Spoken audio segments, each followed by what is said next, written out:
إن الحمد لله نحمده ونستعينه ونستغفره ونعوذ بالله من شرور أنفسنا ومن سيئات أعمالنا من يهده الله فلا مضل له ومن يضلل فلا هادي له وأشهد أن لا إله إلا الله وحده لا شريك له وأشهد أن محمدا عبده ورسوله أما بعد فإن خير الحديث كتاب الله وخير الهدي هدي محمد صلى الله عليه وسلم وشر الأمور محدثاتها وكل محدثة بدعة وكل بدعة ضلالة كل ضلالة في النار.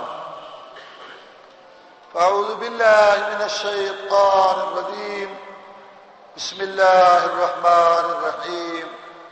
الحمد لله رب العالمين الرحمن الرحيم مالك يوم الدين إياك نعبد وإياك نستعين اهدنا الصراط المستقيم صراط الذين أنعمت عليهم غير المغضوب عليهم ولا الضالين.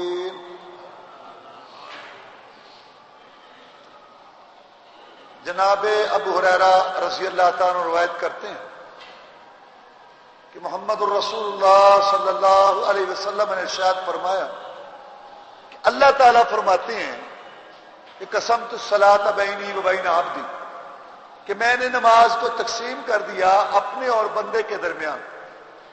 جب بندہ کہتا ہے الحمدللہ رب العالمین تو اللہ تعالیٰ فرماتا ہے کہ حمدنی عبدی، بندے نے میری تعریف بیان کی. اور جب بندہ کہتا ہے الرحمن الرحیم تو اللہ تعالیٰ فرماتے ہیں اثنا علی عبدی، بندے نے میری ثنا بیان کی. اور جب بندہ کہتا ہے مالک یوم الدین تو اللہ تعالیٰ فرماتے ہیں کہ مجدنی عبدی، بندے نے میری بزرگی بیان کی. اور جب بندہ کہتا ہے ایاک نعبد و ایاک نستعین تو اللہ تعالیٰ فرماتا ہے کہ ھذا بینی و بین عبدی، یہ میرے اور میرے بندے کے درمیان. اور جب بندہ کہتا ہے اہدنا الصراط المستقیم صراط الذین انعمت علیہم غیر المغضوب علیہم ولا الضالین، اللہ تعالیٰ فرماتے ہیں کہ یہ میرے بندے کے لیے ہے اور میرے بندے کو وہ کچھ ملے گا جو وہ مانگے گا. اللہ مالک الملک احکم الحاکمین کی توفیق سے سورہ فاتحہ کی تفسیر میں یہ خطبات ہو رہے ہیں اور آج 7واں خطبہ ہے سورہ فاتحہ پر.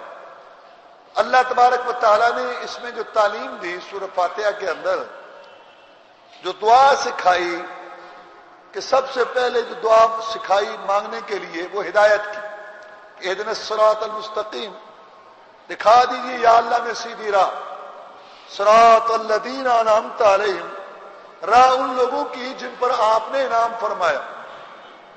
تو میں نے بتایا تھا آپ کو گزشتہ جمعہ کہ انعام یافتہ گروہ 4، نبی، صدیق، شہید اور نیک لوگ. غیر المغضوب علیہم ولا الضالین، نہ جو غضب کیے گئے اور نہ گمراہ. یہ ایسے لوگ ہیں کہ نہ ان پر اللہ کا غضب نازل ہوا اور نہ یہ گمراہ ہے. ان لوگوں کی راہ یا اللہ ہمیں دکھا. آپ ڈاکٹر کے پاس جاتے ہیں وہ آپ کو کہتا ہے کہ یہ دوا کھاؤ، یہ لو، اور آگے پرہیز بتاتا ہے کہ یہ نہ لو. تو اللہ تعالیٰ نے بھی ہمیں تعلیم دی کہ صراط مستقیم مانگو، صراط الذین انعمت علیہم، راہ ان لوگوں کی جن پر یا اللہ آپ نے انعام فرمایا، نہ غضب کیے گئے اور نہ گمراہ. یہ یہود و نصارہ ہے. مغضوب علیہ یہودی اور ضالین نصارہ، یہ امام ہے. یعنی مغضوب علیہ جن پر اللہ کا غضب نازل ہوا پوری انسانی تاریخ میں، ان سب کے امام یہودی ہیں. اور قیامت تک جتنے مغضوب علیہ آئیں گے یہودی ان کے امام ہیں، اور وہ بھی یہودیوں کے ساتھ شامل ہیں اور اس لائن میں. اور جتنے گمراہ ہوئے سب کے امام نصارہ ہیں، اور پھر جتنے گمراہ ہوں گے قیامت تک وہ بھی اسی میں شامل ہوں گے. اور اللہ تعالیٰ نے اس میں ادب بھی سکھایا کہ جب انعام کی باری آئی تو اللہ کی طرف منسوب. صراط الذین انعمت علیہم، راہ ان لوگوں کی جن پر یا اللہ آپ نے انعام فرمایا، غیر المغضوب علیہم ولا الضالین، نہ غضب کیے گئے اور نہ گمراہ. اب غضب بھی اللہ نے کیا، اب گناہی بھی اللہ کی طرف سے آئی، لیکن ادب کا تقاضا یہ ہے کہ انعام کی بات آئی تو اللہ کی طرف نسبت ہوئی، لیکن غضب کی بات آئی اور گمراہی کی تو براہ راست اللہ تعالیٰ کی طرف نسبت نہیں ہوئی. عقیدہ یہ رکھنا چاہیے کہ سب اللہ کی طرف سے. قل کل من عند اللہ، اے پیارے پیغمبر صلی اللہ علیہ وسلم آپ کہہ دیں کہ سب اللہ تعالیٰ کی طرف سے، نعمت بھی اللہ کی طرف سے، مصیبت بھی اللہ کی طرف سے، لیکن نعمت کا سبب اللہ تعالیٰ کی رحمت، اللہ کا فضل و کرم. مصیبت کا سبب بندوں کے گناہ اور بندوں کی کرتوتیں. لہذا ادب کا تقاضا یہ ہے کہ جب انعام کی بات ہو، اچھائی کی بات ہو، اور جب نعمت کی بات ہو تو وہ اللہ کی طرف منسوب ہو، اور جب شر کی بات ہو، غضب کی بات ہو، گمراہی کی بات ہو، پریشانی کی بات ہو، مصیبت کی بات ہو تو وہ ہے تو اللہ کی طرف سے. عقیدہ تو یہی رکھے، لیکن کہے کہ اس کا سبب میرے گناہ، اس کا سبب میری کرتوت. اللہ تعالیٰ نے موسیٰ علیہ السلام اور خضر علیہ السلام کے قصہ میں بیان کیا کہ خضر علیہ السلام نے جب کشتی کا تختہ اکھیڑا تھا تو کہا فَأَرَدْتُ أَنْ أَعِيبَهَا، میں نے ارادہ کیا کہ اس کو عیب لگا دوں. اور جب خزانہ اور نعمت کی بات ہوئی تو اللہ تعالیٰ کی طرف نسبت ہوئی کہ تیرے رب نے ارادہ کیا، تیرے رب نے ارادہ کیا. جنوں کا قصہ اللہ تعالیٰ نے سورہ جن میں بیان کیا. جب انہوں نے قرآن سنا ایک نئی چیز تو کہنے لگے کہ پتہ نہیں دنیا میں کیا ہو گیا ہے، کوئی نیا ہی معاملہ ہو گیا ہے. پہلے ہم ایک دوسرے کے اوپر بیٹھ کے باتیں سنتے تھے، اب ہمیں شعلے پڑنے لگے، پتہ کرو کہ کیا ہے. چنانچہ ایک گروہ مکہ کے قریب وادی بطر نخلا میں آیا جنوں کا، نے وہاں قرآن سنا، ایمان لائے، واپس جا کے اپنی قوم کو تبلیغ کی. رسول اللہ صلی اللہ علیہ وسلم پر اللہ نے وحی نازل کی، قل اوحی الی ان استمع نفر من الجن، ان کو کہے میری طرف وحی آئی ہے کہ جن بھی قرآن سن گئے. مکے والو اگر تمہیں قرآن کی صداقت حقانیت اپیل نہیں کر رہی، تم میری نبوت رسالت پر ایمان نہیں لا رہے، اس میں میری نبوت اور رسالت میں کوئی کمی نہیں ہے، قرآن کی صداقت میں کوئی کمی نہیں ہے. تمہاری بدبختی، تعصب اور تمہاری ضد اور تمہارا تکبر ہے، ورنہ قرآن کی حقانیت صداقت تو ایسے واضح ہے جن بھی ایمان لے آئے، جن بھی سن کے مان گئے. اور جب انہوں نے یہ پہلے آپس میں گفتگو کی کہ کیا ہو گیا ہے تو اس میں وہ کہتے ہیں کہ وَإِنَّا لَا نَدْرِي أَشَرٌ أُرِيدَ بِمَنْ فِي الْأَرْضِ أَمْ أَرَادَ بِهِمْ رَبُّهُمْ رَشَدًا، پتہ نہیں شر کا ارادہ کیا گیا ہے دنیا والوں کے ساتھ یا ان کے رب نے کوئی بھلائی کا ارادہ کیا. اب بھلائی کی بات آئی تو اللہ کی طرف نسبت ہوئی، اور جب شر کی بات آئی تو اللہ کی طرف نسبت نہیں ہوگی، بلکہ انہوں نے یہ کہا کہ ہم نہیں جانتے کہ زمین والوں کے ساتھ شر کا ارادہ کیا گیا ہے. ارادہ کس نے کیا تو اللہ ہی کرے گا. لیکن ادب کا تقاضا یہ ہے کہ جنہوں نے بھی خیر کو اللہ کی طرف منسوب کیا اور شر کی بات آئی تو یہ کہا کہ شر کا ارادہ کیا گیا ہے، پتہ نہیں کیوں. ابراہیم علیہ السلام کا قصہ اللہ تعالیٰ نے بیان کیا قرآن مجید میں. اللہ تعالیٰ نے فرمایا کہ ابراہیم علیہ السلام نے کہا اپنی قوم کو تم ان کو پوچھتے ہو میرے یہ دشمن ہیں، میں نہیں ان کی عبادت کرتا، فإنما تُوفُوا لِي إِلَّا رَبَّ الْعَالَمِينَ، میں تو صرف رب العالمین کو پوچھتا ہوں. الذی خلقنی وهو یہدین، جس نے مجھے پیدا کیا میری رہنمائی کرتا ہے. والذی یطعمنی یسقین، جو مجھ کو کھلاتا ہے اور پلاتا ہے. وَإِذَا مَرِضْتُ، اور جب میں بیمار ہو جاتا ہوں وَهُوَ یشفین، تو مجھ کو شفا دیتا ہے. اب ابراہیم علیہ السلام نے جب کھانے کی بات آئی، کھلانے کی بات آئی، پلانے کی بات آئی، اور جب مارنے کی بات آئی، زندگی کی بات آئی، ہدایت کی بات آئی، شفا کی بات آئی، کہا اللہ دیتا ہے. اور جب بیماری کی بات آئی کہا جب میں بیمار ہوتا ہوں. بیماری آتی تو اللہ کی طرف سے ہے، لیکن یہ نہیں کہا اذا امرضنی، اللہ مجھے بیمار کرتا ہے قاعدہ مریض تو جب میں بیمار ہوتا ہوں تو مجھے شفا دیتا ہے. یہ ادب ہے. صراط الذین انعمت علیہم، راہ ان لوگوں کی جن پر آپ نے نام فرمایا، غیر المغضوب علیہم ولا الضالین، نہ وہ جو غضب کیے گئے اور نہ وہ جو گمراہ. غضب کدھر سے آیا؟ اللہ کی طرف سے. گمراہی ان پر کدھر سے آئی؟ اللہ تعالیٰ کی طرف سے. لیکن ادب کا تقاضا یہ ہے کہ غضب اور گمراہی کو اللہ کی طرف منسوب نہ کیا جائے. یہی وجہ ہے کہ رسول اللہ صلی اللہ علیہ وسلم جب دعا مانگتے فرماتے والخیر بیدک، یا اللہ بھلائی تیرے ہاتھ میں ہے، والشر لیس الیک، اور شر تیری طرف نہیں ہے. آئی دونوں اللہ کی طرف سے، خیر بھی اور شر بھی. لیکن خیر نعمت کا سبب اللہ تعالیٰ کا فضل و کرم، اس کی رحمت، اور مصیبت پریشانی کا سبب بندوں کے گناہ، بندوں کی کرتوتیں، آئی دونوں اللہ تعالیٰ کی طرف سے ہیں.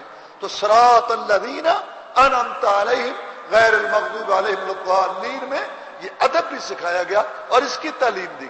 یہ نہیں کہ جیسے آج کل اکثر لوگوں کا معمول ہے کہ اگر نفع ہو گیا، کوئی کھیت میں جو ہے وہ جنس اچھی ہو گئی، کوئی اور جو ہے خوشی حاصل ہو گئی، تو پھر اپنی وہ ڈینگیں مارنے، اور جی یہ جی وہ کاروبار کا پتہ ہوتا ہے، مارکیٹ کدھر جا رہی ہے، ہم بڑا اتار چڑھاؤ جانتے ہیں، بیج پتہ کون سا ڈالا تھا میں نے کھیت میں، کھاد وہ منگوائی، یہ وہ اپنی باتیں.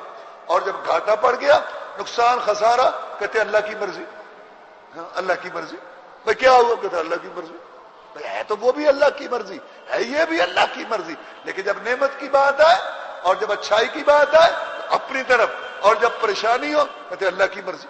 یہ طریقہ ٹھیک نہیں ہے، چونکہ لوگ لڑکی کو اچھا نہیں سمجھتے، حالانکہ سب اللہ کی نعمتیں. یہ جاہلیت ہے. رسول اللہ صلی اللہ علیہ وسلم جس کو اللہ نے 2 بیٹیاں دی، اس نے ان کی صحیح پرورش کی اور تعلیم و تربیت کا خیال رکھا، وہ میں محمد کا پڑوسی ہوگا صلی اللہ علیہ وسلم. اور آپ نے درمیان والی انگلی اور شہادت والی انگلی کھڑی کر کے فرمایا. رسول صلی اللہ علیہ وسلم کو اللہ نے بیٹیاں دی، وہ جوان ہوئی، ان کی شادیاں ہوئی، کی اولاد ہوئی. اللہ نے اپنے پیغمبر سے سب کو بیٹیاں جو دی. بچے دیے چھوٹے، وہ فوت ہو جاتے تھے. تو یہ اللہ کی طرف سے نعمت ہے کہ بس جاہلیت زمان ہے، وہ وہی عادت ہے. تو لڑکی کا نام جو ہے وہ کیا رکھیں گے؟ اللہ رکھی، اللہ بسائی، اللہ بچائی. اور لڑکا پیر بخش، میر بخش، علی بخش، حسین بخش، حسن بخش. ہاں یہ حسین بخشی کوئی نہیں دنیا میں، نہ کوئی حسن بخشی ہے، نہ کوئی علی بخشی ہے، نہ کوئی میر بخشی ہے، نہ کوئی پیر بخشی ہے. یہ نہیں، کیونکہ اچھا نہیں سمجھتے نا، تو وہ منسوب کرتے ہیں اللہ کی طرف سے.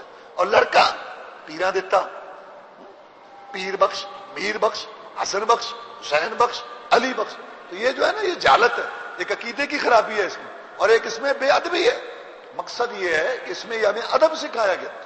غیر المغضوب علیہم، نہ جو غضب کیے. کون ہے؟ یہودی. خود قرآن نے تفسیر کی، فباؤوا بغضب علی غضب.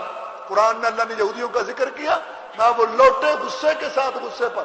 ایک پہلے نافرمانی کرتے تھے، ایک رسول اللہ صلی اللہ علیہ وسلم کی تعلیمات کو انہوں نے ٹھکرایا، غصے پر غصہ اللہ تعالیٰ کو دلایا. یہ مغضوب علیہ.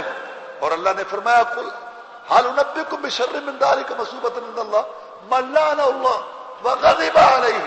اے نبی ان کو کہہ دے، میں تمہیں بدترین لوگ بتاؤں جن پر اللہ نے لعنت کی اور اللہ کا غضب ہوا. وجعل منهم القردۃ والخنازیر والطاغوت، کہ اللہ تعالیٰ نے ان میں خنزیر بنائے اور بندر بنائے.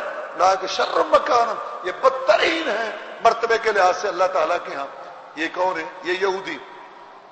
الم تر الی الذین تولوا قوما غضب اللہ، کیا آپ نے ان منافقوں کو نہیں دیکھا؟ یہ دوستی کرتے ہیں ان لوگوں سے جن پر اللہ کا غضب نازل ہوا. یہ کون ہے؟ یہودی. یہودیوں کو اللہ نے قرآن میں کہا کہ یہ مغضوب علیہم قوم ہے. لہذا غیر المغضوب علیہم کی تفسیر قرآن مجید میں موجود ہے کہ یہ یہودی. لضالین اور ضالین، نہ راہ ان لوگوں کی جو گمراہ ہوئے، ان لوگوں کی راہ نہیں. یہ کون ہے؟ یہ یہودی، یہ عیسائی.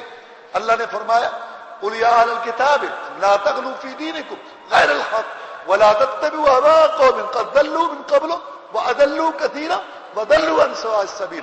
نبی کہہ دے کہ اہل کتاب غلو نہ کرو، دین میں اضافہ اور دین میں جو ہے حد سے زیادہ نہ بڑھو اور نہ پیروی کرو ہاں ان لوگوں کی خواہشات کی جو گمراہ ہو گئے اور لوگوں کو گمراہ کیا، خود بھی راستے سے ہٹ گئے، پھٹک گئے اور لوگوں کو بھی ہٹایا. یہ نصارہ، مسند احمد میں روایت ہے کہ رسول اللہ صلی اللہ علیہ وسلم نے فرمایا المغضوب علیہم یہودی ہیں اور ضالین نصارہ ہیں۔ حضرت عدی حاتم طائی کے لڑکے رضی اللہ تعالیٰ عنہ جب وہ مسلمان ہوئے، لمبا واقعہ ان کے اسلام لانے کا، اس میں یہ بات آخر میں آپ نے فرمایا یہودی مغضوب علیہم اور نصارہ ضالین، تو ان کو چھوڑ اور اسلام میں آ۔ تو اسی طرح طفیل بن عمرو بن نفیل مکہ کا وہ آدمی جو مکہ والوں کے شرک سے اور اللہ کے علاوہ دوسرے کے نام پہ ذبح کرنے سے یہ پریشان ہو کے اور ان سے برات کر کے شام کے علاقہ میں چلا گیا کہ یہ کوئی دین نہیں ہے۔ اللہ تبارک و تعالیٰ بارش دیتا ہے اور وہ گھاس اگتا ہے اور بکری کھاتی ہے، اور بکری جب بڑی ہو جاتی ہے تو کہتے ہیں فلاں کے نام پر فلاں کے نام پر میں یہاں نہیں رہوں گا، اور انہوں نے 360 اپنے معبود مشکل کشا بنائے ہوئے ہیں۔ یہ کوئی مذہب نہیں۔ یہاں سے باغی ہو کے رسول اللہ صلی اللہ علیہ وسلم کے آنے سے پہلے کی بات ہے، یعنی ابھی نبوت رسالت کا آپ پر پیغام نہیں آیا کہ شام کے علاقے میں چلا گیا، اس نے سنا وہاں کچھ لوگ ہیں جو اللہ کی بات کرتے ہیں، وہاں یہودیوں سے ملا، کہنے لگا میں تمہارے مذہب میں آنا چاہتا ہوں۔ یہودیوں کو کہا، تو یہودی تھا وہ ان کا عالم، اس نے کہا ہمارے پاس نہ آنا کیونکہ ہم پر اللہ کا غضب ہوا ہے۔ اگر تو یہودی ہو گیا، وہ جو یہودیوں پر غضب ہے، جو یہودیوں پر اللہ کی ناراضگی ہے، اس میں تمہیں بھی حصہ لینا پڑے گا، تمہیں بھی حصہ دار بننا پڑے گا۔ میں غضب سے تو بھاگ کے آیا ہوں، اگر تمہارے اندر بھی غضب ہے اللہ کا تم پر، تو میں یہودی نہیں ہوتا۔ پھر وہ عیسائیوں کے پاس گیا، کہنے لگا مجھے اپنے مذہب کی تعلیم دو، میں تمہارے مذہب میں آنا چاہتا ہوں، میں مکہ والے و شرک والے مذہب سے بیزار ہوں۔ اس نے کہا ہم ہو گئے ہیں گمراہ، ہمارے اوپر گمراہی ہے، ہم سوار عیسائی جو ہے نا ہم پہ گمراہی ہے اور گمراہی کے اندر ہے ہم، اگر تو عیسائی ہو گیا نا اس گمراہی میں سے تجھے بھی حصہ لینا پڑے گا۔ اس نے کہا میں تو سیدھی راہ پر آنا چاہتا ہوں، اگر تم گمراہ ہو تو میں نہیں عیسائی ہوتا، مجھے کیا ضرورت ہے میں گمراہی کی راہ اختیار کروں۔ تو اس کا مطلب یہود اور نصارہ وہ خود بھی سمجھتے ہیں اپنی کتابوں میں، یہودی سمجھتے ہیں کہ اللہ کا ہم پر غضب ہو چکا ہے، اور ظالم نصارہ ہیں یعنی کہ جو گمراہ ہیں وہ یہ ہیں، وہ یہودی مغضوب علیہ اور ظالم نصارہ۔ لیکن میں نے بات بتائی کہ مغضوب علیہ میں ایمان ہے یہودی، جن لوگوں پر جن گروہوں پر اللہ تعالیٰ کا غضب نازل ہوا ان میں پہلے نمبر پر یہودی ہیں۔ پھر اس کا مطلب یہ نہیں اور نہیں باقی جتنے بھی مغضوب علیہ اس میں شامل ہیں بعد میں۔ اس طرح ظالم گمراہی میں، نصارہ امام ہے، نصارہ عیسائی امام ہے، پھر جتنے بھی قیامت تک گمراہ آئیں گے وہ سب اس میں شامل ہوں گے۔ اس لیے اللہ تعالیٰ نے فرمایا یہ دعا مانگو اہدنا الصراط المستقیم صراط الذین انعمت علیہم، راہ دکھا دے ہم کو سیدھی راہ ان لوگوں کی جن پر آپ نے نام فرمایا۔ وہ کون لوگ ہیں؟ نبیوں کا گروہ، صدیقوں کا گروہ، شہیدوں کا گروہ، نیک لوگوں کا گروہ، غیر المغضوب علیہم ولا الضالین، نہ وہ جو غضب کیے گئے اور نہ جو گمراہ یعنی یہود و نصارہ۔ یہ اللہ تعالیٰ نے قرآن مجید میں بھی تفسیر کر دی دوسری آیات میں کہ مغضوب علیہم سے مراد یہودی ہیں اور ظالمین سے مراد نصارہ ہیں، اور رسول اللہ صلی اللہ علیہ وسلم نے بھی حدیث مبارکہ کے اندر اس کی تفسیر کر دی، اور یہ خود بھی سمجھتے ہیں اپنے آپ کو اور یہ جانتے ہیں اس بات کو کہ ہم پر اللہ کا غضب نازل ہو چکا ہے اور ہم پر اللہ تعالیٰ کی طرف سے گمراہی آ چکی ہے اور ہم گمراہ ہیں۔ چونکہ اسلام سے پہلے یہ دو گروہ بڑے موجود تھے اس لیے ان کا ذکر کیا گیا، یہود اور نصارہ کا، اور پھر یہ ہمارے قریب ہیں، یعنی ہم جب آئے، جب رسول اللہ صلی اللہ علیہ وسلم آئے، جب قرآن آیا، اسلام آیا، تو پہلے یہ دو گروہ تھے بڑے، اس لیے ان کا ذکر جو ہے اکثر قرآن اور حدیث کے اندر ہے۔ اللہ تعالیٰ نے اس لیے فرمایا یا ایھا الذین آمنوا لا تتخذوا اليہود والنصارى اولیاء، اے ایمان والو یہود و نصارہ کو اپنا دوست نہ بنانا، بعد مولیاء بعد، یہ آپس میں ایک دوسرے کے دوست ہیں، من یتولہم منکم فانہ منہم، جو تم میں سے ان سے دوستی رکھے گا تو وہ انہی میں سے ہے۔ اللہ تعالیٰ فرماتے ہیں ان کا شمار انہی کے ساتھ ہوگا، یہودوں اور نصارہ کے ساتھ۔ یہودیوں نے حق جاننے کے باوجود اس پر عمل نہیں کیا، یہودیوں کو حق کا پتہ تھا، یہودی جانتے تھے کہ محمد رسول اللہ صلی اللہ علیہ وسلم سچا رسول ہے، قرآن اللہ کی کتاب ہے، محمد رسول اللہ صلی اللہ علیہ وسلم کی علامتیں پیشین گوئیاں ان کی کتاب میں موجود تھی، یہ جان بوجھ کر جانتے ہوئے یہ باغی ہوئے، پڑھے لکھے بدماش تھے جاننے کے باوجود۔ اور ظالمین نصارہ جو تھے انہوں نے حق کو پہچاننے کی کوشش ہی نہیں کی، اپنے رسم و رواج، اپنے غلب باپ دادا، اپنے پیشواؤں کے پیچھے لگے رہے، انہوں نے حق کو پہچاننے کی کوشش نہیں کی۔ یہودیوں نے حق کو پہچانا، حق کو جانا، حق کو سمجھا، قبول نہیں کیا، اور نصارہ نے حق کو جاننے، پہچاننے، تعلیم حاصل کرنے اور معلوم کرنے کی کوشش ہی نہیں کی۔ ان دونوں میں جو خرابی تھی بنیادی، یہودیوں میں تفرید تھی، تفرید، اللہ کے احکام پر عمل کرنے میں کمی کرنا، اور عیسائیوں میں افراط، زیادتی، یعنی باتیں ماننے میں، دین ماننے میں اور اللہ کی باتیں ماننے میں غلو، آگے بڑھے حد سے زیادہ، جتنے اللہ نے نہیں کہا تھا اتنا اس کو ماننے کے لیے تیار ہو گئے، جو اللہ تعالیٰ نے حرام نہیں کیا تھا اس کو اپنے آپ پر حرام سمجھے، جو اللہ نے فرض نہیں کیا تھا اس کو اپنے آپ پر فرض سمجھ لگے۔ تو یہودیوں کی بنیادی خرابی تفرید، گنجائشیں نکالنا، عمل پر سستی، پیچھے رہنا، اور ان کے اندر یہ شوق نہیں تھا اللہ کی بات ماننے کا، اور نصارہ میں شوق تھا اللہ کی بات ماننے کا آگے، لیکن غلو کیا، آگے بڑھے اور آگے جو ہے اپنے اوپر ایسی پابندیاں لگائیں یا شریعت اپنے لیے بنائی جو اللہ تعالیٰ نے نہیں لکھی تھی۔ یہی وجہ ہے کہ یہودیوں کو اللہ کہتے ہیں وَلَا تَشْتَرُوا بِآيَاتِي ثَمَنًا قَلِيلًا، کہ یہودیوں دنیا کے مال کے لیے، نذرانے ماہنے سلانے بنانے کے لیے، مال بٹورنے کے لیے، اپنی سرداری اور سیاست کے لیے تم ایتوں کو نہ چھپاؤ، رسول کی نشانیاں نہ چھپاؤ، حق کو نہ چھپاؤ، تمہیں پتہ ہے سارا، تم جانتے ہو، اور تم جان پوچھ کے جو ہے یہ بدماش بنے ہوئے ہو۔ اللہ تعالیٰ نے یہودیوں کو یہ کہا اور نصارہ کو کہا لا تغلوا فی دینکم، دین میں غلو نہ کرو، حد سے نہ بڑھو، آگے نہ بڑھو، جو اللہ تعالیٰ نے تمہارے اوپر پابندی نہیں لگائی، جو اللہ تعالیٰ نے تمہارے اوپر فرائض نہیں لگایا، نہیں کیے، ان کی طرف تم نہ جاؤ اور آگے نہ بڑھو۔ اور اللہ نے فرمایا وَرَهْبَانِيَّةً ابْتَدَعُوهَا مَا كَتَبْنَا عَلَيْهِمْ فَمَا رَعَوْهَا حَقَّ رِعَایَتِهَا، ان نصارہ نے اپنے اوپر رہبانیت لکھ لی، اپنے اوپر رہبانیت ضروری قرار لے لی، ہم نے نہیں لکھی تھی، ہم نے نہیں کہا تھا، خود اپنے اوپر رہبانیت جو ہے وہ فرض کر لی، اور پھر اس کی رعایت بھی نہ رکھ سکے، خود اپنے اوپر پابندی لگائی پھر اس کو پورا نہ کر سکے۔ کیا مطلب ہے رہبانیت؟ شادی نہیں کرنی، میلا کچالا رہنا ہے، جنگل میں رہنا ہے، اور جو ہے نا چلے کشیاں اور باہر رہنا ہے، یہ انہوں نے اپنے اوپر چیزیں جو ہیں وہ لاگو کر لی، حالانکہ اللہ تعالیٰ نے ان پر یہ چیزیں لاگو نہیں کی تھی، لیکن اس کی پھر رعایت بھی نہ رکھ سکے اور اس کو پورا بھی نہ کر سکے۔ یہ نصارہ کی لائن ہے افراط والی، زیادتی والی، غلو والی، اور یہودیوں کی لائن ہے تفرید والی، کمی والی، گنجائشوں والی، احکام کو ٹھکرانے والی اور احکام کو پیچھے کرنے والی، یہ یہودیوں کی لائن ہے۔ چنانچہ یہودیوں نے ہفتے کے دن ان کو شکار سے روکا گیا تھا کہ شکار نہیں کرنا ہفتے کے دن، انہوں نے مچھلی گھر بنا لیے، ہفتے والے دن ساری مچھلیاں پھنس جاتی تھی اور اتوار کی صبح پکڑ لیتے تھے، اپنے لیے ایک ہیلا، اپنے لیے ایک جو ہے نا راستہ نکال لیا گنجائش کا، یہ کوئی نہیں کچھ نہیں ہوتا، کچھ نہیں ہوتا۔ چربی حرام کی اللہ تعالیٰ نے ان کے اوپر، ان کے کرتوتوں کی وجہ سے، پہلے حرام نہیں تھی، ان کے کرتوتوں کی وجہ سے، یہودیوں کے کرتوتوں کی وجہ سے اللہ تعالیٰ نے ان پر کچھ حلال چیزیں حرام کر دی، کچھ حلال چیزیں بطور سزا کے ان پر حرام کی، ان میں چربی بھی تھی، اللہ تعالیٰ نے ان پر حرام کر دی۔ اب انہوں نے کیا کیا کہ چربی کو پگھلا کے تیل بنا کے استعمال کرنا شروع کر دیا، اس کی قیمت بھی کھانے لگے اور وہ بھی استعمال کرنے لگے۔ یہ یہودیوں کے اندر یہ بات تھی کہ اپنے لیے گنجائشیں نکالتے تھے اور اپنے لیے وہ راستے نکالتے تھے، اور اس طرح نصارہ جو تھے وہ غلو کرتے تھے۔ یہودی اس کے اندر، اس کمی کے اندر حتیٰ کہ تعریف کرنے لگے، اللہ کی کتاب کو بدلنے لگے۔ اللہ نے فرمایا فَوَيْلٌ لِّلَّذِينَ يَكْتُبُونَ الْكِتَابَ بِأَيْدِيهِمْ ثُمَّ يَقُولُونَ هَٰذَا مِنْ عِندِ اللَّهِ، ہلاکت ہو، جہنم کی وادی ہو ان ظالموں کے لیے، اپنے ہاتھ سے لکھ کے کہتے ہیں یہ اللہ کا حکم ہے، اپنے ہاتھ سے لکھ کے کہتے ہیں یہ اللہ تعالیٰ نے نازل کیا، اور اللہ تعالیٰ فرماتے ہیں۔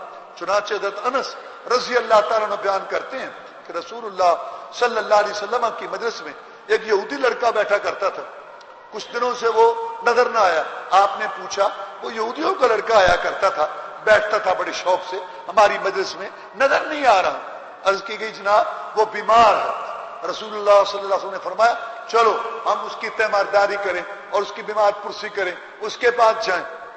اللہ اکبر، سید الاولین والآخرین، امام الانبیاء والمرسلین، جناب محمد الرسول اللہ صلی اللہ علیہ وسلم، جن کے دروازے پہ چل کے فرشتوں کا سردار جبریل آتا تھا علیہ السلام، اور جو آسمانوں پہ مہمان بنے، وہ گئے یہودی لڑکے کی بیمار پرسی کے لیے، اور ہم مسلمان ہو کر ہمیں جو ٹائم نہیں ملتا، وقت نہیں ملتا کہ ہم اپنے بھائی بیمار کی بیمار پرسی کریں، یہ ہماری حالت ہے۔ اور رسول اللہ صلی اللہ علیہ وسلم یہودی لڑکے کی بیمار پرسی کے لیے گئے، آپ وہاں گئے، آپ نے فرمایا یہودی لڑکے کے باپ کو، اے یہودی، میں تجھے اس اللہ کی قسم دیتا ہوں جس نے موسیٰ علیہ السلام پر تورات نازل کی، وہ تورات پڑھ رہا تھا، اس میں میری نشانیاں پاتا ہے، میرے تذکرے پاتا ہے، میری علامات پاتا ہے؟ اس نے کہا نہیں، جھوٹ بول گیا۔ کہا نہیں، اے محمد صلی اللہ علیہ وسلم، اس کتاب کے اندر آپ کا کوئی تذکرہ نہیں اور کوئی علامت، کوئی پیشین گوئی نہیں۔ وہ لڑکا بولا کہ نہیں جناب، اس کے اندر موجود ہے، اس تورات کے اندر آپ کے تذکرے،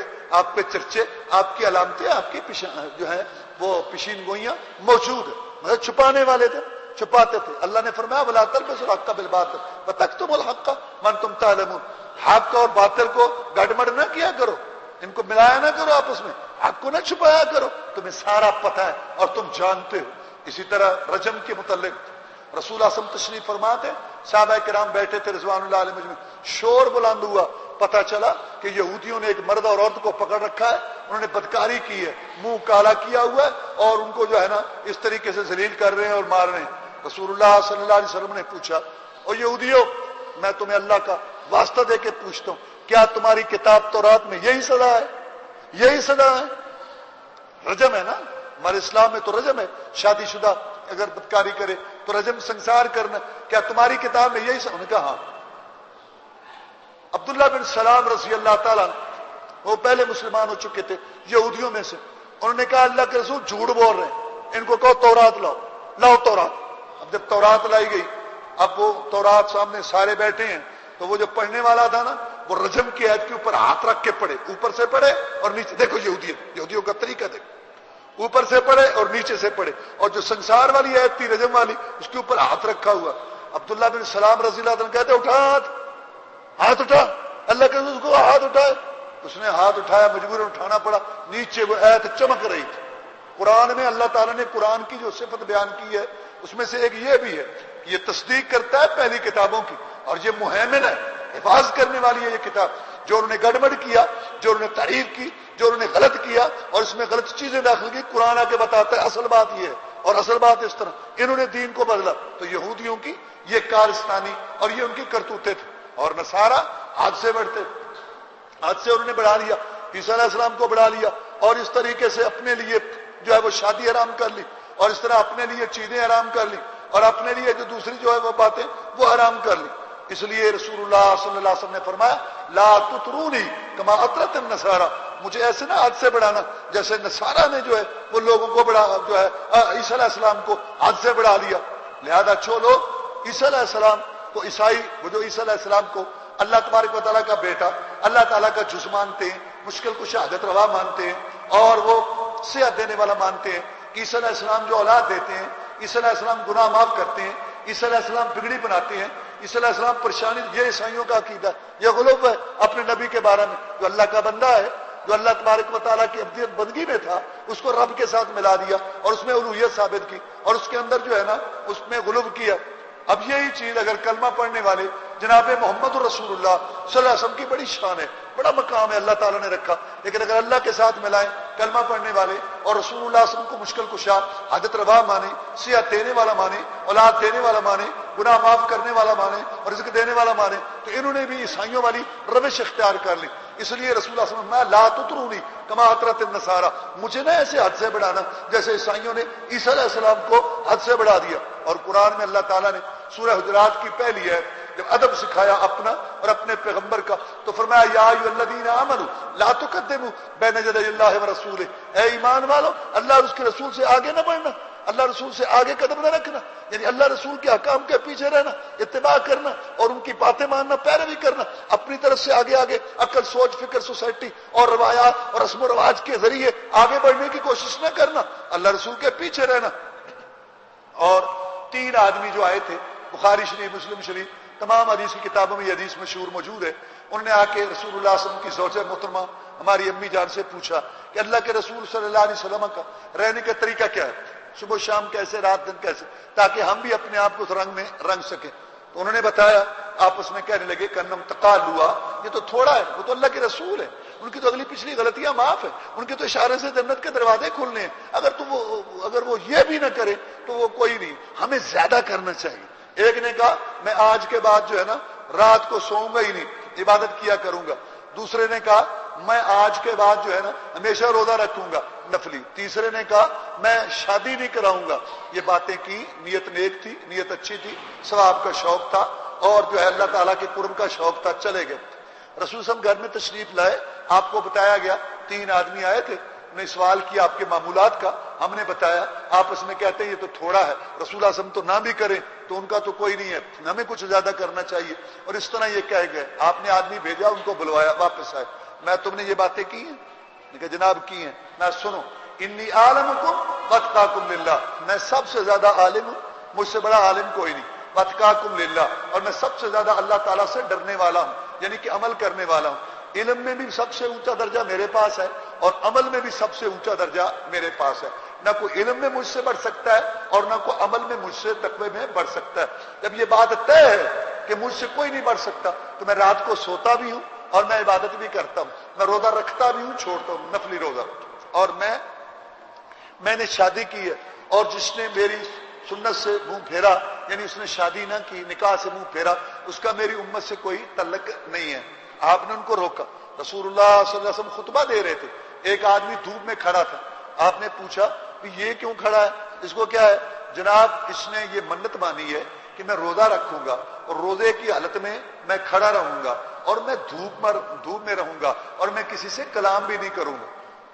بخاری شریف میں ابو اسرائیل اس کا نام تھا. رسول اللہ صلی اللہ علیہ وسلم نے فرمایا اس کو بولو کہ یہ آ جائے, بیٹھ جائے اور یہ سایہ اس کے اندر بیٹھے اور روزہ اپنا پورا کرے اور بعد میں یہ گفتگو بھی کرے. لہذا اس طریقے سے کہ کھڑا رہوں گا اور دھوپ میں رہوں گا اور میں جو گفتگو نہیں کروں گا, یہ چپ کا روزہ, یہ کوئی روزہ نہیں ہے. رسول اللہ صلی اللہ علیہ وسلم نے روکا ان چیزوں. دو آدمی کے کندھوں پہ ہاتھ رکھ کے ایک آدمی چل رہا تھا. میں اس کو کیا ہے جناب, اس نے نظر مانی ہے میں پیدل چل کے حج کروں. میں کیا ہے اپنے آپ کو عذاب دے رہا, سواری پر چڑھے اور جائے حج کرے. رسول اللہ صلی اللہ علیہ وسلم نے ان چیزوں سے روکا. فرمایا یہود و نصارہ کی مشابہت نہیں کرنی اور یہود و نصارہ کے نقش قدم پر نہیں چلنا. تو یہودیوں کی بنیادی بڑی خرابی گنجائش اور تفرید اپنے لیے وہ نکالنا, اور عیسائیوں کی خرابی کی بڑی وجہ افراد, غلو, حد سے پڑھنا اور حد سے جو ہے وہ تجاوز کر جانا. لیکن کچھ باتیں ان میں مشترک تھیں. مثلا شرک ان دونوں میں مشترکہ تھا. یہودی کہتے تھے کہ عزیر اللہ کا بیٹا ہے, عزیر اللہ کا جز ہے, عزیر اللہ کے ساتھ شریک ہے, اللہ تبارک و تعالیٰ کا سانجی ہے. جیسے اللہ معاف کرتا ہے عزیر بھی معاف کرتا ہے, اللہ صحت دیتا ہے عزیر بھی صحت دیتا ہے, اللہ تعالیٰ اولاد دیتا ہے عزیر بھی اولاد دیتا ہے. اور اس طرح نصارہ عیسائیوں کا عقیدہ کہ عیسیٰ علیہ السلام اللہ کے بیٹے ہیں, اللہ تعالیٰ معاف کرتا ہے, عیسیٰ علیہ السلام بھی معاف کرتے ہیں, اللہ تعالیٰ بھی اولاد دیتا ہے اور عیسیٰ علیہ السلام بھی اولاد دیتے ہیں, اللہ تعالیٰ بھی رزق دیتا ہے, عیسیٰ علیہ السلام بھی رزق دیتے ہیں. یہ چیز ان میں مشترکہ تھی. اس طرح تقلید بھی ان میں مشترکہ تھی. تقلید کا کیا مطلب ہے؟ اللہ اور اس کے رسول کی بات کو چھوڑ کر کسی شخصیت کو, کسی نیک کو, بزرگ اور امام کو, پیر اور مرشد کو, سردار وڈیرے کو مقرر کر لینا.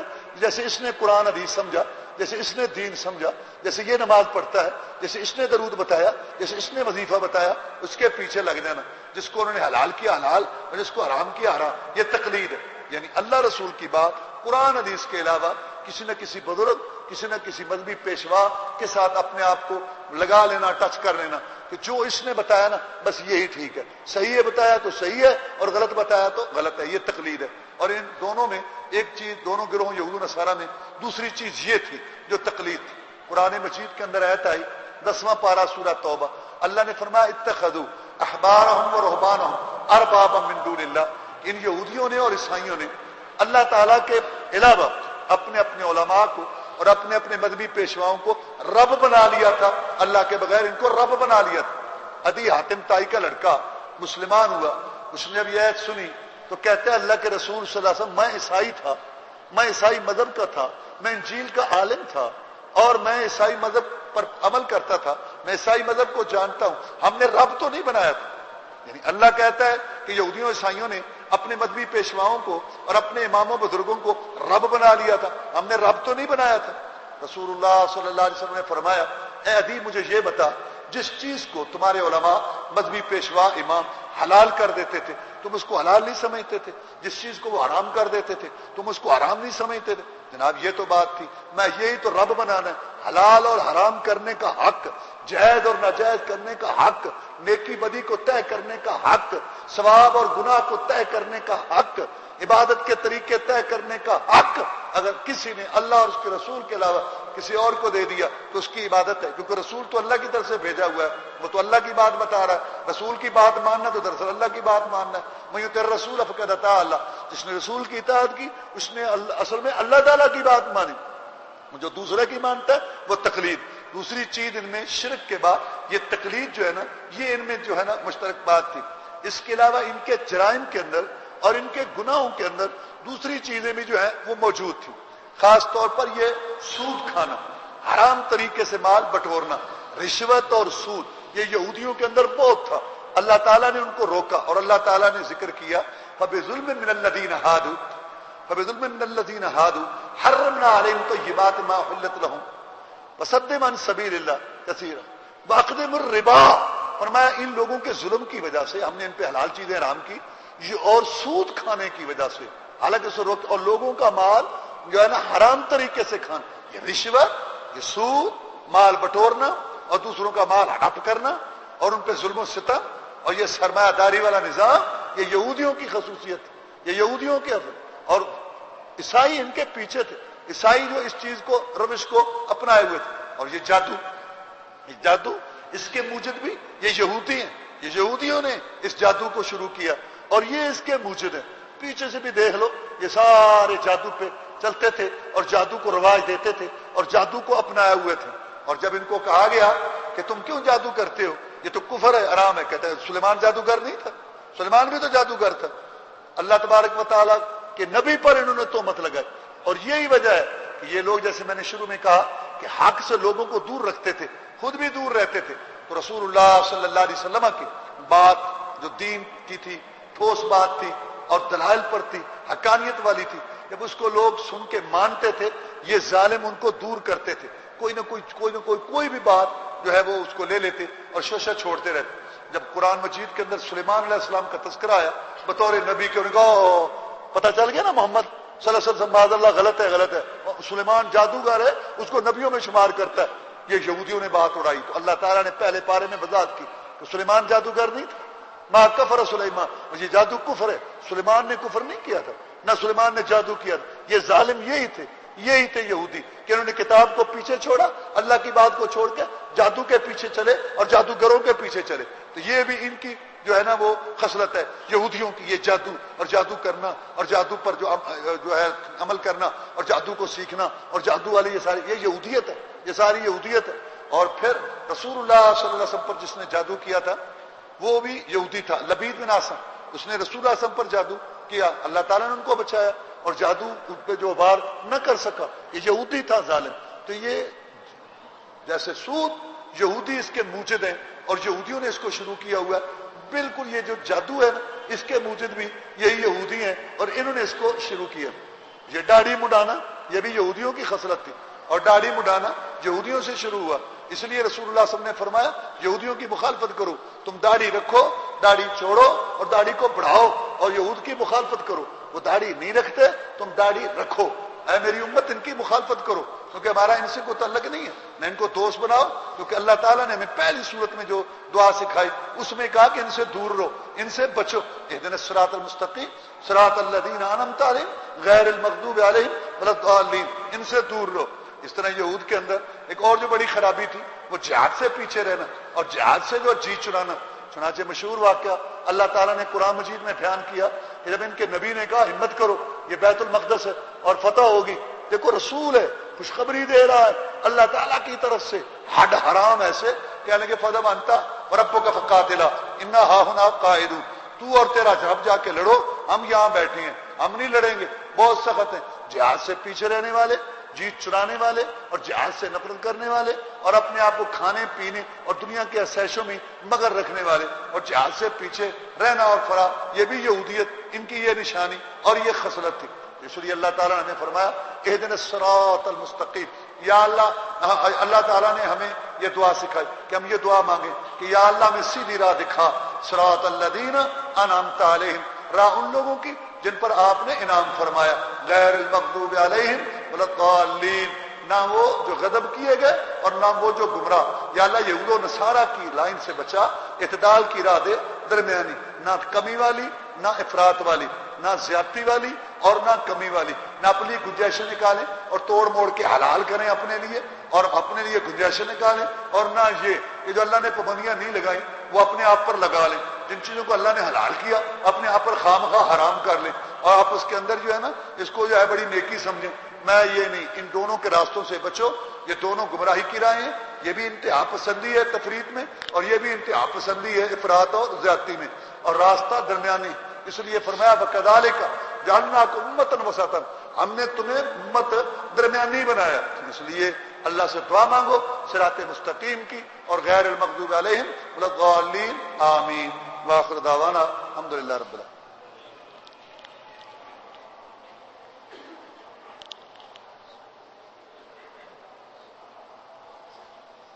إن الحمد لله نحمده ونستعينه ونستغفره ونعوذ بالله من شرور أنفسنا ومن سيئات أعمالنا، من يهده الله فلا مضل له ومن يضلل فلا هادي له، وأشهد أن لا إله إلا الله وحده لا شريك له، وأشهد أن محمدا عبده ورسوله صلى الله عليه وسلم. أما بعد فإن خير الحديث كتاب الله وخير الهدي هدي محمد صلی اللہ علیہ وسلم، وشر الامور محدثاتها وكل محدثة بدعة وكل بدعة ضلالة وكل ضلالة في النار. جناب محمد الرسول اللہ صلی اللہ علیہ وسلم اللہ تعالیٰ کے سچے رسول تھے. رسول پر وحی آتی ہے، رسول کے پاس فرشتہ آتا ہے، اللہ کا پیغام آتا ہے، اور اللہ تعالیٰ رسول کو باتیں بتاتے ہیں. وہ نبی ہوتا ہے، وہ رسول ہوتا ہے. اللہ تعالیٰ ان پہ اپنا پیغام نازل کرتے ہیں. اللہ تعالیٰ نے ہمارے پیغمبر صلی اللہ علیہ وسلم پر جو کچھ نازل کیا، جو کچھ آپ کو بتایا، ان میں سے ایک یہ بھی حصہ ہے کہ آپ نے آنے والے قیامت تک کے متعلق کچھ باتیں بتا دی کہ یہ ہوگا یہ ہوگا، اور اللہ تعالیٰ کے حکم سے بتایا. اور یہ بھی بات بتائی اللہ تعالیٰ نے کہ تم میری امت یہود و نصارہ کے نقش قدم پر چلو. تم میری امت یہود و نصارہ کے نقش قدم پر چلو. یہ نہیں کہ سارے، لیکن تم میں سے لوگ ہوں گے تو یہود و نصارہ کے نقش قدم پر چلیں گے. آپ نے فرمایا حذو النعل بالنعل، جیسے ایک پاؤں کا جوتا دوسرے پاؤں کے جوتے کے بالکل برابر ہوتا ہے، کوئی فرق نہیں ہوتا. ایک پاؤں کا جوتا، آپ نے مثال بیان کی، جیسے ایک پاؤں کا جوتا دوسرے پاؤں کے جوتے کے بالکل برابر ہوتا ہے، بالکل اسی طرح تم جو ہے یہود و نصارہ کے نقش قدم پہ چلو گے اور اسی طریقے کی راہ پر تم چلو گے. اب ہم دیکھتے ہیں، جیسے آپ نے سنا یہود و نصارہ کے متعلق، تو جو بنیادی بات ہے یہودیوں میں اور جو بنیادی بات ہے عیسائیوں میں وہ اس امت میں موجود ہے. مثلا میں نے بتایا آپ کو کہ یہودیوں میں بنیادی بات کیا تھی؟ تفریط، گنجائش نکالنا، اپنے لیے حرام کو حلال کرنا اور توڑ موڑ کے اپنے لیے جائز کرنا. تو اس امت کے حکمرانوں میں با اثر طبقہ، خاص طور پر دنیا دار طبقہ، اور ان کے اندر جو پڑھے لکھے لوگ ہیں علماء، لیکن سیاست کو، پیٹ کو، چودراہٹ کو، دنیا کو، اس کو آگے رکھتے ہیں. ان میں یہودیت کی جھلک. میں یہ نہیں کہہ رہا کہ یہودی ہیں، میں کہہ رہا ہوں ان میں یہودیت کی جھلک. کیا ہے یہ یہودیت کی جھلک؟ حلال کر رہے ہیں. یہ سود جو حلال قسمیں کی ہوئی ہیں، مولویوں نے فتوے دی. یہ بھی اسلامی نجاتی کونسل جو بنا کے بیٹھے ہیں، وہ کیا آئے دن آتا رہتا ہے. اور یہ جو سارے انشورنس حلال ہوئی ہے، یہ فتوے لیے. سود حلال ہوا پڑا، اور یہ کلچر ثقافت اور یہ تصویر اور یہ ساری شادی غمی کی رسمیں سب حلال ہوئی پڑی ہیں. یہ مولویوں نے تو کی ہیں، اور کس نے کی ہے؟ یہ پیٹ پرست اپنی سرداری خود بدلتے نہیں قرآن کو. اب ایک محلہ ہے، ایک برادری ہے، ایک گاؤں ہے، وہاں ایک عالم پڑھ کے آ گیا، یا اس گاؤں میں آ گیا یا برادری میں آ گیا. اب چاہیے تو یہ ہے نا کہ اس عالم کو اللہ تعالیٰ ہدایت اور سمجھ دے کہ وہ لوگوں کو پیار محبت سے سمجھا کے حق پر ہے، لیکن وہ آ کے جائزہ لیتا ہے کہ لوگ اکثر کیا چاہتے ہیں، اکثریت کس چیز کو مانتی ہے، اکثریت کدھر ہے، اکثر رسم و رواج پر ہے، اکثر یہ اس چیز کو. وہ بھی ساتھ کچھ تھوڑا سا جس کو اللہ توفیق دیتا ہے وہ پہلے تھوڑی تھوڑی سی کو بات کرتا ہے، یا وہ نہیں یہ مول صاحب دیکھو نا میرا اس طرح دیکھو نا یہ پھر مطلب ہے آخر زندگی کس طرح گزرے گی نا، آخر بھی اسلام میں اتنی سختی تو نہیں ہے نا. ہاں ویسے وہ قرآن میں آتا ہے لا اکراہ فی الدین، دین میں کراہت نہیں، جا حلال ہو گیا. پہلے وہ قائم رہتا ہے. ایک تو وہ ہے کہ شروع سے ہی ایک وہ ہیں جو شروع میں کچھ قائم رہتے ہیں لیکن لوگ ان کو کہہ کے 2 دفعہ بات کرتا ہے، 3 دفعہ، 4 دفعہ، پھر وہ نہیں مول صاحب دیکھو نا ویسے ادھر وہ کہہ رہے تھے، تو اس کا مطلب ہے دنیا کے ساتھ ہم دیکھو نا کیسے چل سکتے ہیں. پھر دیکھو نا آخر ٹھیک ہے اللہ تعالیٰ دیکھو نا پیٹ بھی، پہلے کسی کو پیٹ نہیں لگا ہوا تھا، پہلے کسی کے بیوی بچے نہیں تھے، پہلے کوئی کاروباری نہیں گزرا، پہلے کوئی کھیتی نہیں تھی، پہلے کوئی ملازمت نہیں تھی. بس وہ جناب اب مصیبت یہ ہے، اللہ تعالیٰ معاف فرمائے، انگریز یہاں حکومت کر کے گیا، اس نے جو بڑے بڑے اداروں کے ساتھ جائیدادیں تھیں وہ چھین کے کچھ تو قبروں کے ساتھ لگا دی اور کچھ مدروں کے ساتھ لگا دی اور مولوی کو ایسے ہی رکھ دیا. اب گاؤں میں اگر وہاں آدھا مربع نمبردار کے لیے رکھا جا سکتا تھا تو کیا وہ جو سردار ہے گاؤں کا وہ جو نماز پڑھا اس کے لیے نہیں رکھا جا سکتا؟ وہ جو لوہار کے 2 ایکڑ اور اس کے 2 ایکڑ قلعے کمیوں کے قلعے اس میں اس کو ساتھ رکھا، یعنی اس کو ذلیل کرنے کے لیے اس نے کیا کچھ کیا ہے. جو مسلمانوں کی علامتیں تھیں عزت اور شوکت کی، اس نے بالکل ان لوگوں میں اور اس میں نے کہا جی اسلام چاہیے، کہتا آؤ. انہوں نے وراثت کا قانون نافذ کیا. اس کو پتا تھا کہ پنجاب کا چودھری، سندھ کا وڈیرا، بلوچستان کا سردار اور سرحد کا خان، یہاں جہاں مسلمانوں کے یہ کبھی لڑکیوں کو عورتوں کو وراثت نہیں، چلو اسلام تمہارا وراثت، اور کوئی اسلام کا طریقہ نافذ نہیں کیا اور صرف وراثت، کوئی وراثت دینے کے لیے تیار نہ ہوا. اب اسلام کو پورے کا پورا، اسلام میں حقوق بھی ہیں فرائض بھی ہیں. یہ وہ سازش ہوئی، کئی نسلیں اس پہ پلی، بس وہی اور پھر اس نے ہمارے ساتھ یہ سازش کی کہ ہمیں جو ہے نا سیاست کے اندر، حکمرانی کے اندر، یہ یہودیت ہے ساری، ہمیں سیاست کے اندر جمہوریت دے دی. اب دیکھ لو، لے لو مزے جمہوریت کے، یہ جمہوریت ہی ہے نا، آیا بیٹھا ہے، سب سمجھ رہے ہیں کہ یہ غلط ہے، غلط طریقے سے جمہوریت، لو مزے جمہوریت کے. اور اس نے معیشت میں سود اور نت نئی سکیمیں حرام خوری کے، یہ یہودی ہی بناتے رہتے ہیں. ایسا جناب بکر اب اوپر قرض دے کے اب وہ جکڑ لیا اور بیٹھے ہیں. اور معاشرت میں رہنے سہنے میں عورت، تصویر، گند، ناچ، گانا، فسق و فجور اور جناب ڈرامے، فلمیں، یہ کلچر یہ پھیلا دیا. معیشت بھی تباہ، سیاست بھی تباہ، معاشرت بھی تباہ. یہ سب یہودیت ہے. مسلمانوں کے ان کو میدان میں ہم ان سے نہیں لڑ سکتے، نہیں فتح پا سکتے. اب یہ طریقے تو ادھر سے جناب لوگ آ گئے، بس کچھ مجبوریاں لوگوں کی اور کچھ ویسے اللہ مالک کے ارادے. تو ان لوگوں نے مل جول کے اب وہی جو حکومت کے ساتھ جو پھرتے ہیں، آتے ہیں، چاہتے ہیں، حکمرانوں کو ایسے آدمی چاہیے، انہیں حکومت کرنی ہوتی ہے تو حلال کر کے بیٹھ. یہ ساری یہودیت ہے، حکمرانوں میں بھی یہودیت ہے، بڑے بڑے بااثر لوگوں میں، مذہبی رہنماؤں میں، یہ جو سارا کچھ حلال کر رہے ہیں، یہ یہودیت کی جھلک ہے اور کیا ہے.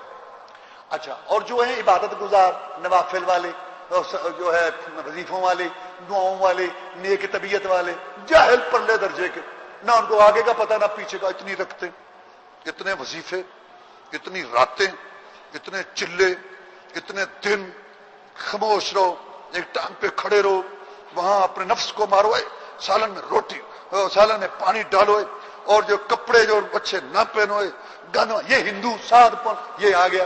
ادھر سے وہ عیسائیت کی جھلک آ گئی، ادھر سے یہودیت کی جھلک آ گئی. یہ سارا معاشرے میں نظر آ. اور پھر آپ سود دیکھ لیں، آپ جوا دیکھ لیں، اور ستاروں پر ایمان لانا دیکھ لیں، جو جس لحاظ سے دیکھ لیں، یہودیت اور عیسائیت آپ کو اب نظر آئے گی. یہ فسق و فجور اور یہ جو ان کی کلچر ہے شکل و صورت کے اندر، یہ عورتوں کے فیشن، یہ کیا ہے؟ یہ سب یہودو نصارہ کے یہ روایات ہیں. اقبال بیچارے کو بہت پہلے کہنا پڑا، بہت پہلے، اب تو پتہ نہیں کہاں پہنچ گئے. اقبال بیچارہ بہت پہلے کہہ گیا، کہتا ہے وضع میں تم ہو نصارہ تو تمدن میں ہنود، یہ مسلمان ہیں جنہیں دیکھ کے شرم آئے یہود. اور یہی وجہ ہے کہ آج اللہ پٹوا رہا ہے یہودیوں سے. یہودیوں وہ مغضوب علیہ قوم، وہ خنزیروں بندروں والی قوم جن میں بندر بنے، ان سے پٹوا رہا ہے اللہ تعالیٰ مسلمان، کیونکہ مسلمان نہیں ہے نا. اللہ تو فرماتا ہے فلا تہنوا ولا تحزنوا وانتم الاعلون ان کنتم مؤمنین. نہ سست پڑو نہ غمگین ہو، تم ہی سربلند، شرط ہے کہ تم مومن. میں نے یہودیوں پہ ناراضگی کی، میں نے ان کو معطل کیا، میں نے ان کی قیادت ختم کی، میں نے سیادت ختم کی، میں نے ان میں نبی بنائے تھے، رسول بنائے تھے، بادشاہ بنائے تھے، میں نے ان کو دنیا کی حکومتیں دی تھی. میں مولا ان پر ناراض ہوا ان کے کرتوتوں کی وجہ سے، میں نے سیادت ختم کی، ان کی امامت ختم کی دنیا سے، اور میں نے وہ سیادت قیادت تمہیں دے دی. اے مسلمانوں تمہیں دے دی. اور پہلے پارے میں اللہ نے یہود کے تذکرہ کیا، ان کی کرتوتیں ساری بتائیں کہ مسلمانوں میں دنیا کی قیادت تمہیں دے رہا ہوں، سیادت دے رہا ہوں، میں دنیا کے اندر جو ہے یہ رہن سہن عزت وقار کی راہ تمہیں دے رہا ہوں، ان سے میں چھین رہا ہوں. تو یہ پہلے کیوں حالات بتائے یہود و نصارہ کے کہ اگر تم نے بھی اپنی کتاب کے ساتھ یہ سلوک کیا، اپنے دین کے ساتھ یہ سلوک کیا جو یہودیوں نے کیا، تو تمہارا حشر بھی ایسا ہی ہوا۔ اب ہمارے ساتھ وہی ہو رہا ہے۔ اور یہودیوں نے بھی یہ سازش چل، انہوں نے کہا ہم تو نکو ہو گئے، ہم تو ڈوبے ہیں، صنم لے ڈوبے گئے تمہیں بھی، ہم تو مغضوب علیہ۔ ایسی سازشیں باقاعدہ ان کے ہاں ریسرچ کمیٹیاں بنی ہوئی ہیں، پتہ نہیں کتنے لوگ، آپ سوچ نہیں سکتے واللہ کہ سینکڑوں نہیں ہزاروں کی تعداد میں ایسی کمیٹیاں اور ایسے جناب ان کے ادارے قائم ہیں کہ مسلمانوں میں فحاشی کیسے پھیلائیں، ان کو تباہ کیسے کریں، ان میں افتراق کیسے ڈالیں، ان کو لڑائیں کیسے، ان کے ملکوں کو کمزور کیسے کریں، ان سے جہاد کیسے ختم کریں، ان میں بغیرتی کیسے لائیں، ان کو اپنے ایجنٹ کیسے بنائیں، پوری بس وہ اس کھیل پہ چل رہے ہیں۔ ورنہ میدان میں تو ہمارے ساتھ وہ نہیں لڑ سکتے۔ اس لیے تو میں جملہ بولا کرتا ہوں کہ مسلمانوں کے قلعوں کے دروازے ہمیشہ اندر سے کھلتے، ہمیشہ اندر سے، عقائد میں بھی اندر سے، سیاست میں بھی اندر سے، اور دنیا کے اندر جو ہے ہمیں بے عزت کرنے میں، بے وقار ملک چھیننے میں ظلم کر، اندر سے ہی ان کو آدمی مل جاتے۔ واللہ حیران، شام چھوٹا سا ملک ہے، چھوٹا سا ملک ہے شام عربوں کا، اور اتنا دین بھی نہیں ہے وہاں۔ وہ تم سمجھو کہ بڑے وہ ٹھیک ہے مسلمان ہیں، لیکن انہوں نے دیکھ لو امریکہ نے حملہ کیا، فوراً انہوں نے غیرت دکھائی، انہوں نے کہا چودھری ہوگا تو اپنے گھر ہوگا۔ اللہ کی قسم دوبارہ اس نے منہ نہیں کیا، کتے کھانی قوم، 16 کروڑ عوام ایٹم، پتہ کیا وجہ ہے؟ ہمارے غدار یہ حکمران اور 62 طبقہ غدار ہے، یہ بک جاتا قوم سے ہے یہ الحمدللہ، ہاں لیکن یہ بڑے جو ہے یہ بک جاتے، سودے کرتے ہیں، ایسے پروگرام تمہیں اتنا کمیشن ملے گا، ان کو دبا کے رکھو، یہ مصیبت ہمارے ساتھ۔ اور یہی کچھ یہودیت ہے، یہودیت نے بھی دبا کے رکھا۔ وہ تو اللہ تعالیٰ نے مسلمانوں کو یہ ان کی سعادت بنائی تھی کہ محمد رسول اللہ تشریف لائے، ورنہ یہودیوں نے پوری کوشش کی مدینے میں، اے تم بدو ان پڑھ قسم کے، تمہیں کیا پتا ہے؟ ہم پتہ ہے نبیوں کے اولاد، رسولوں کے اولاد، ہمیں پتہ ہے محمد سچا ہے کہ نہیں سچا۔ بڑی دیر تک انہوں نے اپنا وہ ٹہکا بنا، اللہ نے ان کی وہ جو قسمت میں رکھا تھا، بڑی مشکل سے یہودیوں کے چنگل سے نکلے۔ اب یہ عالمی عجیب بات یہ ہے کہ وہ عالمی ادارہ چین سے اور دوسروں سے قرض مانگتے ہیں اور ان کو دیتے ہیں اور مرضی کی شرائط بنواتے ہیں، اور یہ پوری سازش ہے کہ ان کو اتنا جکڑ لیا جائے کہ پورے کے پورے بس ایسے میں رہیں، ہماری شرائط پر رہیں۔ تو بس یہی وجہ ہے کہ اللہ تعالیٰ نے جو ہمیں دعا سکھائی تھی اس کا حکمرانوں نے اور عوام لوگوں نے اس کا خیال نہیں رکھا، اس کو مانا نہیں، اس کو مانگا نہیں، اس پر نہیں چلے، تو اب دیکھ لو آخرت تو اللہ معاف فرمائے دین کے چھوڑنے کی وجہ سے ویسے دور ہوگی، اور دنیا بھی ہماری جو ہے نا وہ بھی تباہ ہو رہی، خسرت دنیا والآخرہ، نہ دنیا نہ آخرت۔ تو میں یہود و نصارہ کے نقش قدم پر تم چلو گے جیسے ایک پاؤں کا جوتا دوسرے پاؤں کے برابر ہے۔ اب عقائد میں دیکھ لو، سیاست میں دیکھ لو، معیشت معاشرت میں دیکھ لو، رہن سہن میں دیکھ لو، تم کسی طریقے سے بھی دیکھ لو، یہودیت پوری۔ ویسے ہم کہتے ہیں اسرائیل کو تسلیم نہیں کرنا، اسرائیل کے ہم دشمن ہیں، اور گھر میں یہودی مبلغ ناچ رہا ہے، مبلغ ہے ٹی وی پر، اور گھر کے اندر سارا کلچر یہودیت تو اندر داخل ہوئی پڑی ہے۔ یہودی تو ہمارے گھر کے اندر ہے، لباس میں دیکھ لو، بیٹھنے اٹھنے میں دیکھ لو، شادی کی مجلسوں میں دیکھ لو، دفاتر میں دیکھ لو، شکل و صورت میں دیکھ لو، یہودی ہے۔ کیا تو مخاطب، یہودی تو بالکل ساتھ ہے۔ اللہ تعالیٰ ہمارے حال پر رحم فرمائے، مسلمانوں کے اللہ اصلاح کرے۔ اهدنا الصراط المستقيم صراط الذين انعمت عليهم غير المغضوب عليهم ولا الضالين اللهم انا نسألك الجنة الفردوس، اللهم اجرنا من النار، اللهم اشف مرضانا ومرضى المسلمين، اللهم انصر جهاد المجاهدين، اللهم انصر نصرا عزيزا، اللهم نجي اخواننا من السجون، اللهم ذل الشرك والمشركين، اللهم انا نجعلك في نحورهم ونعوذ بك من شرورهم، اللهم استر عوراتنا وامن رواتنا، اللهم ارزقنا الاخلاص والاستقامه، اللهم ارزقنا الاخلاص والاستقامه، يا مصرف القلوب ثبت قلوبنا على دينك، سبحان ربك رب العزة عما يصفون وسلام على المرسلين